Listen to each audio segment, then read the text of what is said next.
Hey, are you thinking of moving to Las Vegas, Nevada? We're here today to give you the inside scoop to let you know if this is really the place for you. Everyone has an opinion on Las Vegas and what it's like to live here. No, we do not all live on the Strip or under the Strip like the mole people. We actually live in suburbs. Basically, outside the Strip, it is one giant suburb. Today, we're going to go over the pros and cons of 5 hot-button issues about Las Vegas, Nevada, to let you determine if you're going to come here or not. Make sure you stay for the last one. It's the locals insider secret. So item 1, it's hot. It is disgustingly hot, hotter than you would ever believe. It's not that hot today, and it's July. Actually, this has been a really nice July. Temperature today is about 102, and temperature today is 95. Oh, really? Well, I was just saying to Matt that if it were like this, you know, all summer, most summers, like that would be incredible. It would be a game changer. Basically, the summer months here, typically, you know, it can get upwards of 115, 119. Not all the time. Not all the time, but you know, it's basically like the winters in Ohio. Like when it's that hot, you can't do anything outside. You basically just have to start your car up in advance, stay as cool as possible. You're really not wanting to go anywhere or leave the house as little as possible.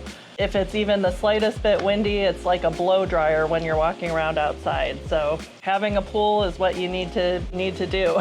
If you don't have a pool, then you just need to plan on going to the movies or something. Really, I thought the first summer here, I thought Matt was nuts for wanting to be here. So we're just giving you a heads up. Yeah, it's summertime, it's hot, right?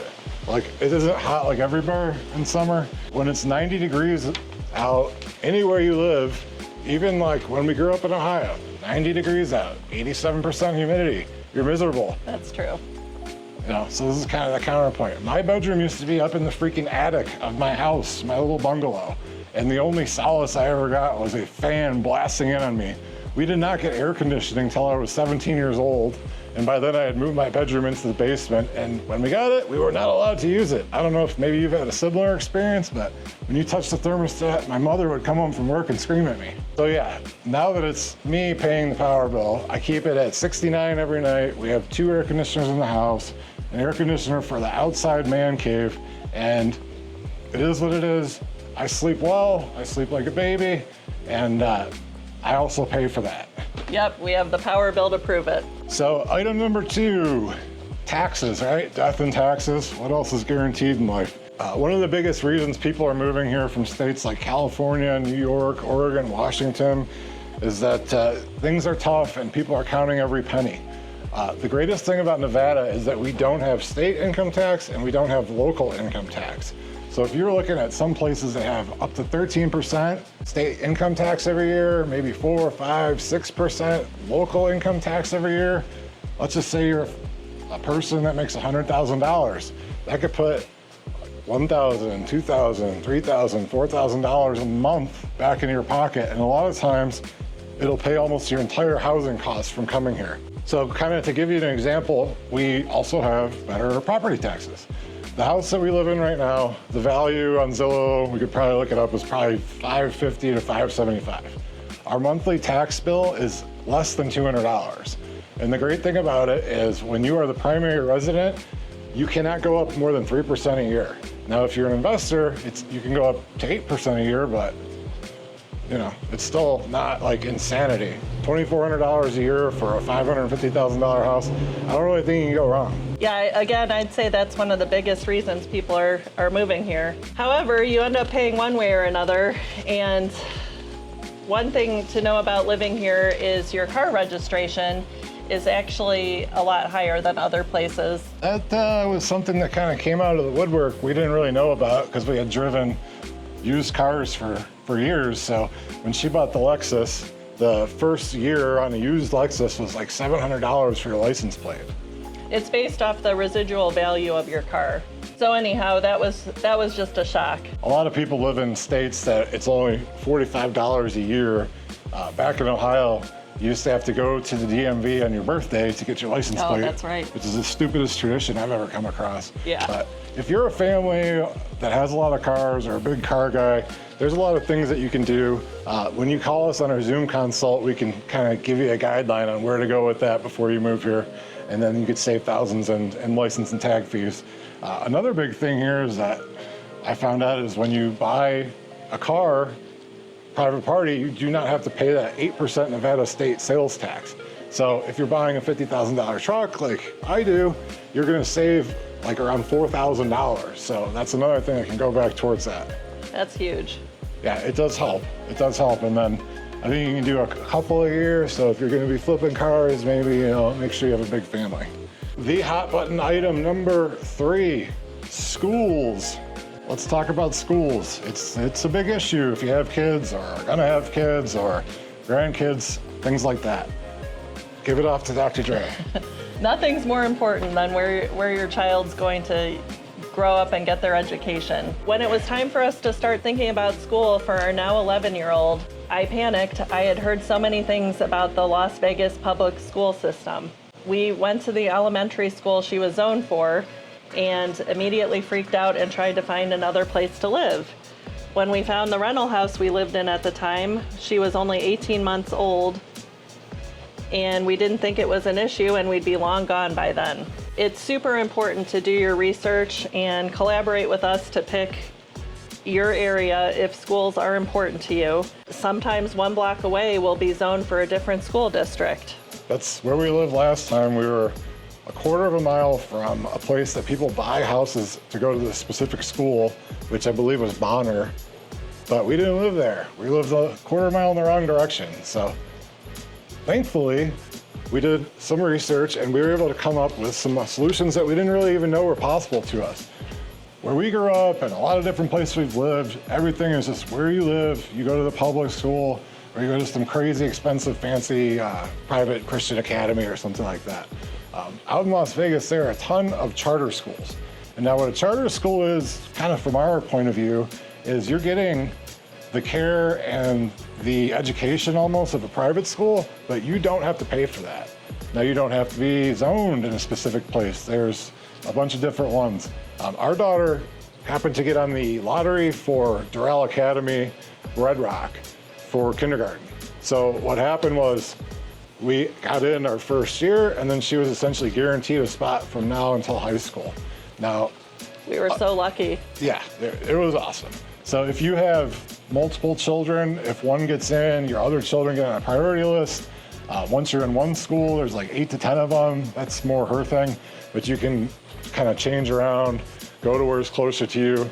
Maybe I think the first month of first or second grade, no, the first 2 weeks, we had to go all the way to Summerlin when we moved to like Green Valley area, but we quickly got to the Mountain's Edge version. So going back to kind of what I was saying about taxes, the money you're saving on taxes, you may be able to put that towards a private school education. Now we have some of like the greatest nationally known private schools in Las Vegas. They have really great education, especially great football teams. If you ever heard of Bishop Gorman, they're usually ranked #1. Half the freaking NFL went there. So that's where we're gonna try to send our daughter. And with the money we've saved, by the time she's in 8th grade, it'll be much more affordable for us. This is nothing I really ever thought about in the past, but our low taxes and our low cost of housing compared to everywhere else really does open the door for different options for your kids. To add to that, like, do you think Marky Mark would move here if it was a complete dead zone of education? He brought his entire family here, and now he's trying to build a movie studio. That's right. So, what are some of the things that Kenzie's doing in Doral Academy? So she's learned the violin. She's in GATE, which is a gifted program that she absolutely loves. She has learned CAD, 3D printing. Yeah, she's always coming up Drama, with these 3D dance. things. The violin's great. Thank God they didn't pick up the 5-piece drum set, but it really is just a level above with the education and the people we've been able to meet. We couldn't be happier. Item number 4, Las Vegas outdoors. Dr. Dre is gonna hit some of the hot topics here about what it's like outdoors, the weather, stuff like that. So take it away.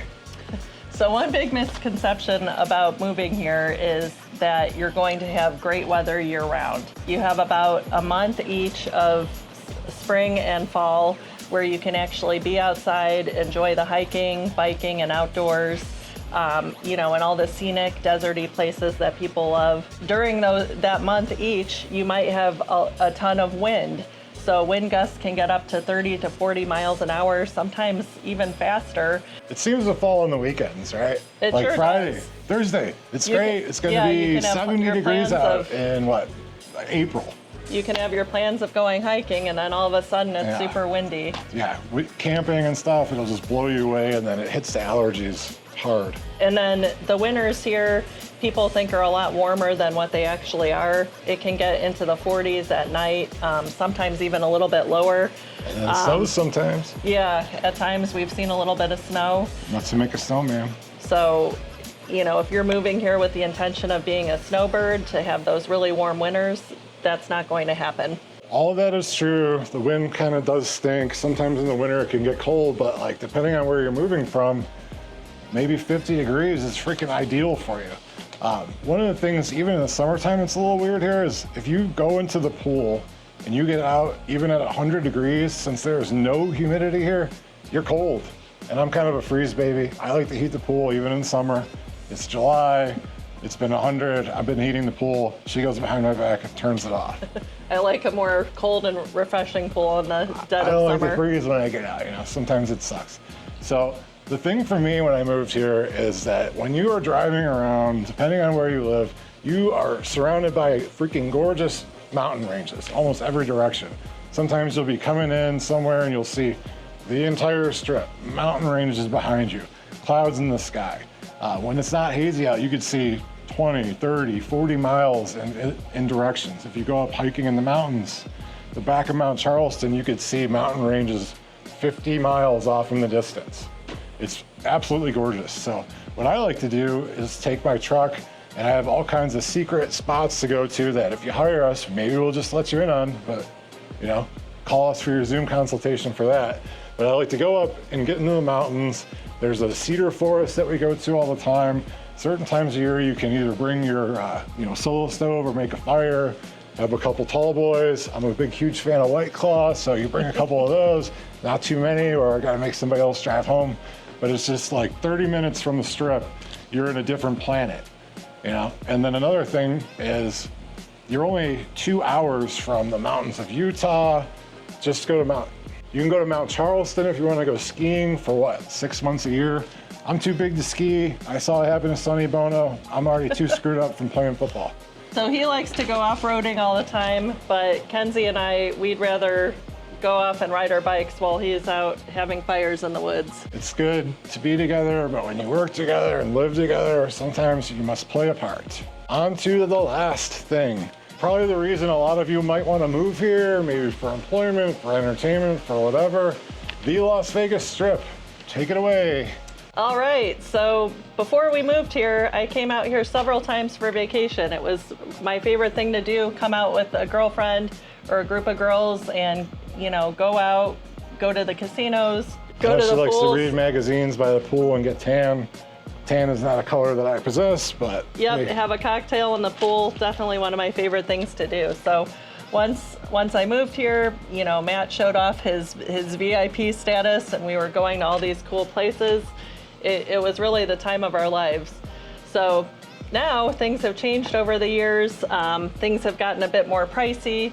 A lot of our friends have kind of aged out of the nightclub scene. So we kind of have just found the most efficient and cost-effective ways to go down to the Strip. One of the big things is you have to pay for parking. You think you can just, zip up to the Bellagio quickly, but no, it's $40 there to pay for parking. For valet, though. Yes, you do. You can valet for $40. So everyone's seen the $27 bottle of water video. You could buy water at Walmart for 5 cents a bottle and bring it with you. So definitely contact us for more pro tips to really maximize your little VIP nights in Las Vegas. So when I first met her, family called me Mr. Vegas. Las Vegas Strip is like magic for me. The first night I got here, after driving my Saline Mustang convertible across the country, and then sleeping for about a day and a half, we went out to the illustrious Pure nightclub, standing in line to see the cast of Entourage, about position number 3,500. I was never gonna get in. Well, while I'm standing there, somebody runs and starts trying to tackle me. Little did I know it was my college football teammate that I hadn't seen in 3 years, and he had shaved his head. I didn't even know he lived here. So he opened that velvet rope for me and got me a job there. I worked there on Fridays and Saturdays, and at the bank Monday through Friday, and it was just like a whole different lifestyle. I didn't really pay for drinks ever. I worked Friday and Saturday night, and then after we get off, we would go to different clubs, bottle service, VIP, industry nights. I got to meet all kinds of celebrities, and my first night, like true Vegas insider story, they got me on security by the bathroom. So it's the shittiest job there. And DJ AM, if you remember him, was playing on the stage. In the corner was a bathroom. Well, it's pretty dark and kind of hard to see in there, but a group of women kept piling up outside the door, and I thought, oh, are they here to see me? Probably not. I was not with her at the time. Little did I know that freaking Enrique Iglesias was standing behind me, and I turned around to a horde of women that I was trying to gently like walk through, and I could not do it. I had to form a circle around Enrique and walk him back to his VIP table. Those were the days. Yeah. So being from kind of a small town, suburb in Ohio, like this is not something I ever really thought I would like or want, but then I started getting into wearing sport coats and suits and being behind the VIP velvet rope. I got to meet some cool celebrities, like growing up in the 80s. Like I met Mike Tyson, shook his hand. I thought he was gonna kill me, but this was like peak hangover Mike Tyson era. It was awesome. When I was there, the Paris Hilton stuff was going on. Britney Spears came down the back elevator. The Kardashians were always there, which is just more of a freaking hassle. Imagine standing there as a security guard and there's not just 4,000, but like 8,000 people trying to get in. We had to walk Kim up to her room. We had to essentially form a Roman phalanx to get in front of her. One of my funny stories is always that Paris Hilton and Chris Angel were partying next to me in VIP. They spilled freaking ice and water all over me and didn't even say they were sorry, because they could give a shit less about oh poor Matthew. But that's there. You can still do all this. Now, I'm 43, so I don't know how many of my friends are still working the rope and stuff like that, but we have tons of tips and tricks how to do all this stuff. Maybe night clubbing's not for you. Like, I am great at finding hotel deals. It's essentially like finding a house, which we do for everybody that comes here. Like, place that you want to go, what you want to do. The strip's changing constantly all the time. Like now we have the downtown area. So it's not just Fremont Street, but there's the Arts District. One of my great friends, Isaac, Recycled Propaganda, who I helped find a house. He's got an art gallery down there. The first Friday of every month is a huge party and arts festival, and especially like in those good times of the year where it's like 70 to 85 degrees, it's a blast. There's breweries, restaurants, it's amazing. Now things have gotten a little bit pricey, but everything here is a cycle.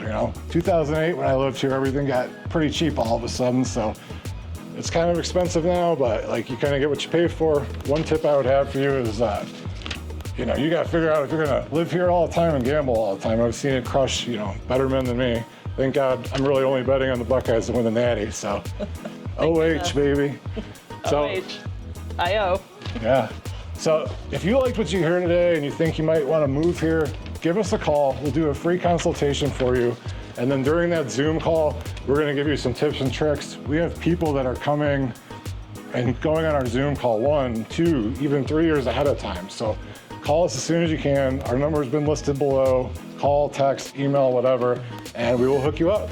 Thank you for your time today. Jacqueline. Thank you.